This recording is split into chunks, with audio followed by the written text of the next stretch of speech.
I'm Mark at Team Summerford, and 60 seconds is short, so let's jump in.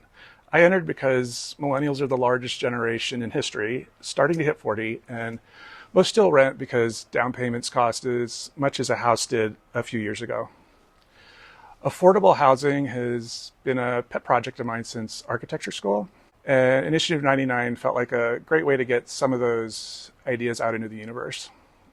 It almost felt like a calling I couldn't not enter, especially after I saw what other people are doing in this space. I saw the bleak shanty towns that is building, and those just aren't great. We could do better. Homes I came up with are designed to accommodate the most people with the least without having to make major sacrifices in lifestyle. I did that by exploring more affordable building techniques and materials rather than shrinking the house down to something that's unlivable. Stuff like 3D printing shelf brackets into the walls rather than purchasing expensive hardware. If you can do it with 3D printing, why not?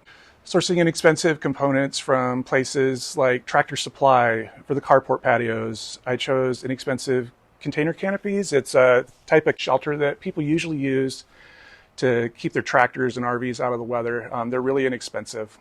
I wanted to accommodate modern lifestyles, which increasingly means working from home. So I provided the privacy needed to accomplish that within a small house. I also wanted to accommodate wheelchair users with things like ADA capable bathrooms because that demographic tends to get priced out of housing too because of medical debt.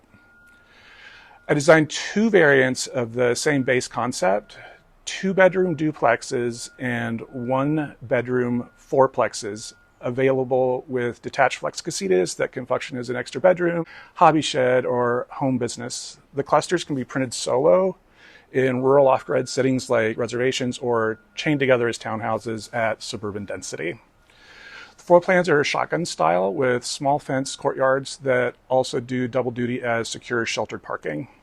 I tried to design things to be modular so the homes can be dressed up or down to accommodate as many budgets as possible to get more people into houses. I designed the electrical and cabinet systems to be simple, affordable, and easy to install.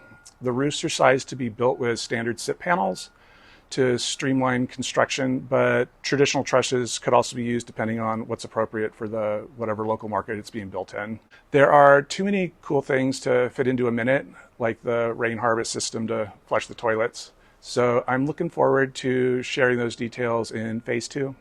I included a file with renderings of all the interior and exterior elevations. I also want to do things like a community pool, dog run, and community garden allotments so people can inexpensively grow and share food if they have green thumbs. My inspirations were Case Study House number 8 and the Citron 2CV. I hope you pick mine because it's a really flexible layout that can work for lots of people who really need them right now. I'd live in one.